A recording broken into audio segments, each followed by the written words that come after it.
সাহেব কেবল মাত্র সৈনিককে রাজি করেছি, এবার আপনি বুঝে নেবেন কোথাকার জল কোথায় দিয়ে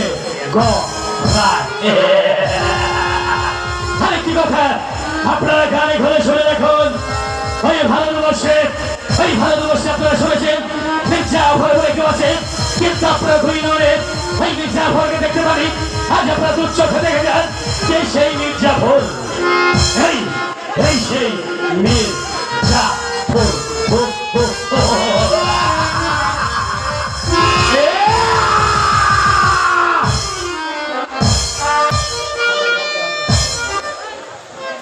উজির সাহেব গিয়েছে পুষ্পের বাগান তল্লাশি করার জন্য। উজির সাহেব এত বিলম্ব করছো কেন? এই কে আছিস? উজির সাহেবকে পাঠিয়ে দে। জয় হোক, জিহাপনা জয় হোক। বাংলা হাজির জিহাপনা। বলো উজির সাহেব, আমার পুষ্পের বাগানে কি সংবাদ নিয়ে আপনি এসেছে? জিহাপনা, ব্যাধবি পাঁচজনা করবেন জিহাপনা। আমি যে বলতে সাহস পাচ্ছি না জিহাপনা। উজির সাহেব, আপনাকে আমি অভয় দান করলাম, আপনি নির্ভয় খুলে বলুন। হ্যাঁ জিহাপনা, আপনি আমাকে অভয় দান করেছেন, তাই তো আমি সত্যি কথা বলবো জিহাপনা। সারাটি জীবন আপনার শাহী দরবারে আমি গোলামি করেছি, সারাটি জীবন আপনার ননি খেয়েছি, তাই তো গুণগান গাবো জিহাপনা। জিহাপনা, আপনার কথা সত্যি হয়েছে, আর বেগম আমার কথায় মিথ্যে হয়েছে। আমি জানতাম আমার ভুল হয়ে গিয়েছে, আপনি আমাকে ক্ষমা করে দিন। সরে যাও বেগম, আমি জানতাম আমার কথাই সত্য হবে আর তোমার কথাই মিথ্যে হবে। আমি আর বিলম্ব করবো না। এই কে আছে? চল রাজ্য বাড়িয়ে দে।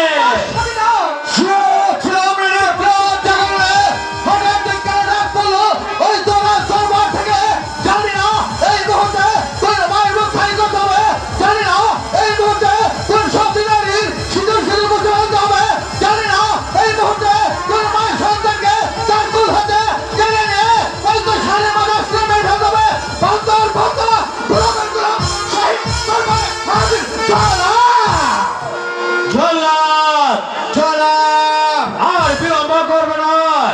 এই মুহূর্তে তোমার বেগম আমাকে বিষ্ণু মোড়া বন্ধন করে 12 বছরের জন্য দিয়ে যাবে সেই কুকাবের বনে। অপরাধে মার্জনা করবেন। একটি বারকে আমি জানতে পারি আমার আপনি যান এমনকি অপরাধ করছে, যার জন্য তার হাতে প্রহার সংখ্যা করে রেখে যেতে হবে 12 বছর জন্য অহিতনের ভাষণে। তুমি হয়েছ আমার হুকুমের কর্মচারী হয়ে তুমি কি আমার কাছে কৈফিয়ত চাচ্ছ? শুধু একটিবার আমি জানতে চেয়েছি আমার আপনি জান এমন কি অপরাধ করেছি। তাহলে আমি যে আদেশ করেছি সেই আদেশ তামিল করাই তোমার একান্ত কর্তব্য কাজ। অপরাধ মার্জনা করবেন আর সন্তান হয়ে ভাত আমি কিছু দেখে ফেরত বলতে পারবো না। প্রয়োজন হয় আপনার চাকরি আমি সময় দিয়ে চলে যাবো। চাকরি ছেড়ে দিয়ে তুমি কি করে খাবে? ভাবতে হবে না, প্রয়োজন হয়তো বাজারে গিয়ে আমি কলে গিয়ে করে খাবো, তাহলে না দিতে হয়তো বাজারে গিয়ে আমি রিক্সা চালিয়ে খাবো, তাহলে যদি আমার না দিতে প্রয়োজন হয় এই মাছি খাবে খাবো, তাহলে যদি আমার না দিতে ওই বাজার থেকে 2 টাকার বিষ কিনে আমি আমার জীবন দিয়ে দেবো, তবে আমি আমি বলতে করতে পারবো না।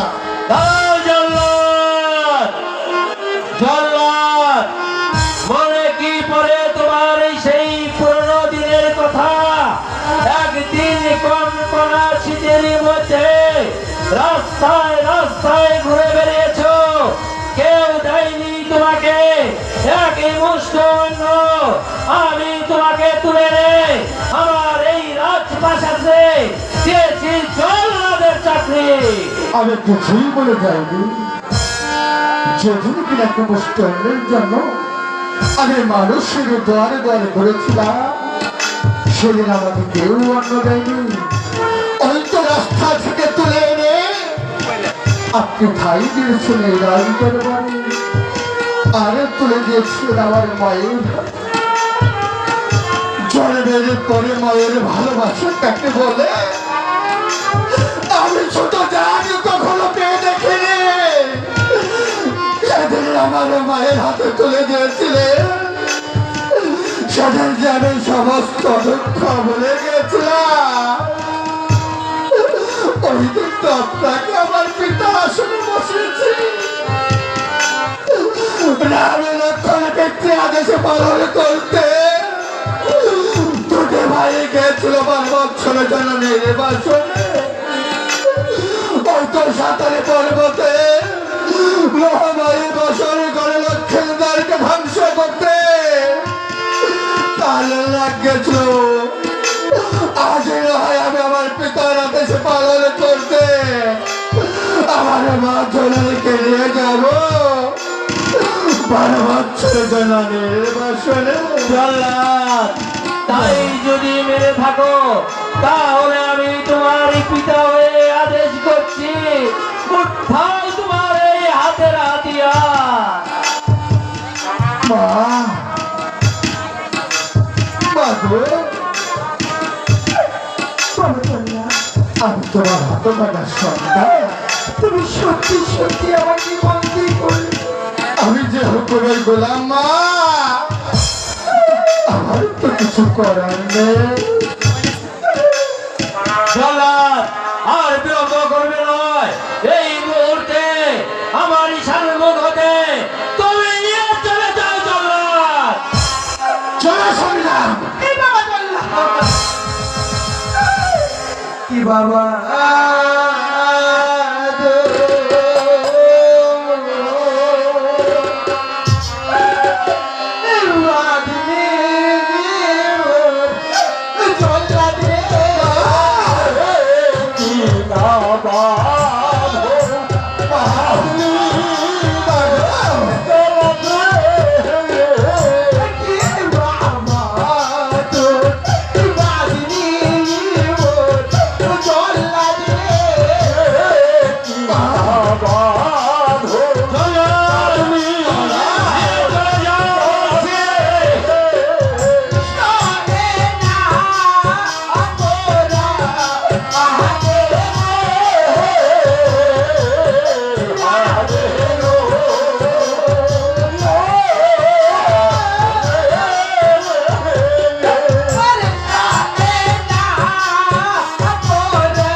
ওরে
বাবু শত কান্না করলে আর ভালো না আমার সঙ্গে চলো মা মা তুমি তো আমাকে এই প্রাসাদ থেকে নিয়ে যাবে বাবা। হ্যাঁ মা তাই শেষবারের মতো আমার স্বামীর চরণ ধুয়ে মাথায় নিয়ে আমি এই প্রাসাদ ছেড়ে চলে যাব বাবা। তুমি শুধু আমাকে একটু সময় দাও বাবা। ঠিক আছে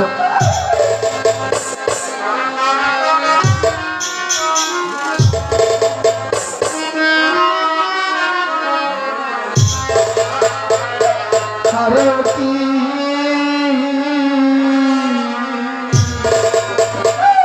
ও ডারে বিধি অসয় কাহানি আরতি ও ডারে বিধি অসয়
শত কান্না করে লাভ হবে না। এবার চলো তুমি আমার সঙ্গে। এই জানি না কোন ভুলের কারণে ওই খোদা তাআলা আমাকে এত বড় শাস্তি দিয়েছে। আমি আপনার আদেশে মাথা পেতে করব। আমি যে চিরদিনের জন্য চলে যাচ্ছি